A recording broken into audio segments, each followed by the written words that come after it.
قرب قیامت کے فتنوں کا ذکر کرتے ہوئے حضور نے فرمایا، سنن نسائی میں روایت ہے کہ ایک موٹے پیٹ والا شخص پلنگ پہ بیٹھ کے کہے گا کہ جی حلال وہی ہے جو اللہ نے حلال کیا، حرام وہی ہے جو اللہ نے حرام کیا۔ فرمایا انما اوتیت القرآن ومثلہ معہ، مجھے قرآن دیا گیا اور قرآن جتنے اور علوم بھی میرے سینے میں ڈالے گئے، جس کو میں حلال قرار دے دوں وہ ایسے ہی ہے جس طرح اللہ نے حلال قرار دیا ہے، اور جس کو میں حرام قرار دے دوں وہ ایسا ہی ہے جس طرح اللہ نے حرام قرار دیا ہے۔ یہ حضور کا اختیار تھا۔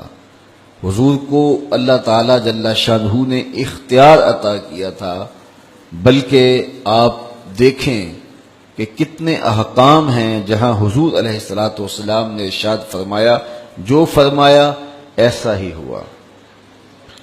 حضور علیہ السلام گفتگو فرما رہے تھے کہ لوگوں حج کے لیے آیا کرو، تو اقرا بن حابس رضی اللہ تعالی عنہ کھڑے ہوئے اور عرض کی افی کل عام یا رسول اللہ صلی اللہ علیہ وسلم، حضور ہر سال آیا کریں؟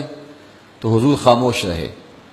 تو پھر فرمایا، ترغیب دی لوگوں حج کے لیے آیا کرو، تو انہوں نے پھر کہا افی کل عام، حضور ہر سال آیا کریں؟ حضور پھر خاموش رہے۔ پھر ترغیب دی تو انہوں نے پھر کہا ہر سال آیا کریں، حضور خاموش ہو گئے۔ پھر وقفہ سکوت کو توڑتے ہوئے فرمایا، تم سے پچھلی امتیں نبیوں پر کثرت سوالات کی وجہ سے ہلاک کر دی گئیں، تو بار بار نہ پوچھا کرو، لو قلت نعم لوجبت، اگر میرے منہ سے ہاں نکل جاتی تو واقعی ہر سال واجب ہو جاتا۔ آپ مجھ سے کوئی مسئلہ پوچھیں اور میرے منہ سے کوئی چیز نکل جائے، مسئلہ اس طرح نہ ہو، تو بتائیے کہ مجھے معذرت کرنا پڑے گی یا ایسے ہی ہو جائے گا؟ مجھے معذرت کرنا پڑے گی کہ جناب مسئلہ یوں نہیں تھا، میری زبان سے یوں نکل گیا۔ لیکن یہاں ماجرا کیا ہے؟ لو قلت نعم، کہ تم بار بار پوچھ رہے تھے اور میں اپنے آپ کو روک رہا تھا، میں نے کچھ نہیں جواب دیا، تو اگر میں ہاں کہہ دیتا تو واقعی ہر سال واجب ہو جاتا۔ وہ زبان جس کو سب کن کی کنجی کہیں، اس کی نافذ حکومت پہ لاکھوں سلام۔ وہ ہاں کہہ دے تو ہاں، وہ نہ کہہ دے تو نہ۔ یہ تو مثال تھی حج کی، اور روزوں کی دیکھیے۔ صحیح حدیث میں ہے کہ حضور تشریف فرما ہوئے تو ایک صحابی آیا، حضور میں روزہ توڑ بیٹھا ہوں، تو اگر کوئی روزہ توڑ لے تو کیا حکم ہے؟ 60 رکھے۔ حضور نے کہا کہ 60 رکھ۔ اس نے کہا 60 رکھنے کی ہمت ہوتی تو ایک ہی کیوں توڑتا؟ فرمایا پھر ایسے کر کہ غلام آزاد کر دے۔ اس نے کہا میرے میں اس کی ہمت نہیں ہے۔ کہا اچھا پھر 60 مسکینوں کو کھانا کھلا دے۔ اس نے کہا کہ میں تو اس کی استطاعت بھی نہیں رکھتا۔ اگر کوئی روزہ توڑ بیٹھے تو اس کے کفارے میں یہی 3 صورتیں ہیں، اور اگر کوئی مجھ سے پوچھے تو میں یہی 3 صورتیں ترتیب سے بتاؤں گا۔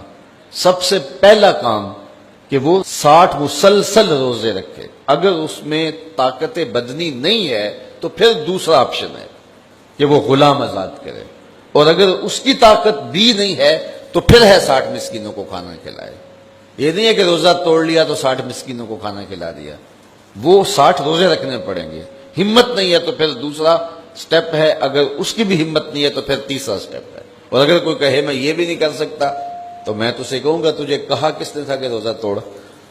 لیکن اس نے کہا حضور میں 60 مسکینوں کو بھی کھانا نہیں کھلا سکتا۔ حضور نے فرمایا بیٹھ جاؤ۔ وہ بیٹھ گیا۔ تھوڑی دیر کے بعد کوئی آیا حضور کی خدمت میں، وہ کھجوروں کا ٹوکرا لے کر کے، تو اس نے حضور کی خدمت میں وہ نذرانہ پیش کیا، تو حضور فرمایا وہ مسئلہ پوچھنے والا کدھر گیا؟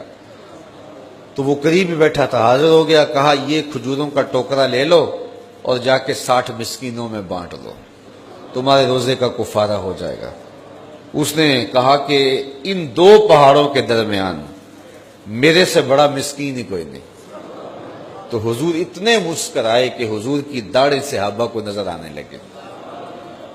فَضَاحِكَ النَّبِيُّ حَتَّى بَدَتْ أَنْيَابُهُ، حضور اتنا مسکرائے کہ حضور کی انیاب، حضور کی داڑھی صحابہ کو نظر آنے لگی۔ پھر حضور علیہ الصلوۃ والسلام نے فرمایا اچھا جا خود کھا لے، اپنے بچوں کو کھلا دے، تیرے روزے کا کفارہ ہو جائے گا۔ مجھے بتاؤ حضور کے علاوہ یہ اختیار کس کو حاصل ہے؟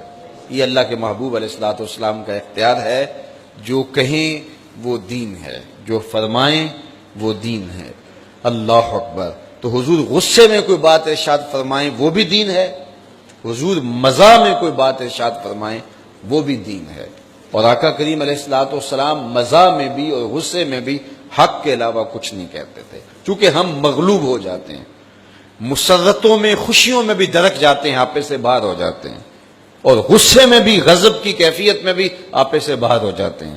لیکن رسول کریم صلی اللہ علیہ وسلم اللہ کی مرضی کے بغیر لب بھی نہیں کھولتے، اس لیے غصے میں کچھ فرماتے تب بھی حضور غصے میں بھی حق فرماتے، اور حضور علیہ الصلوۃ والسلام مزاح میں کچھ ارشاد فرماتے تب بھی حق فرماتے۔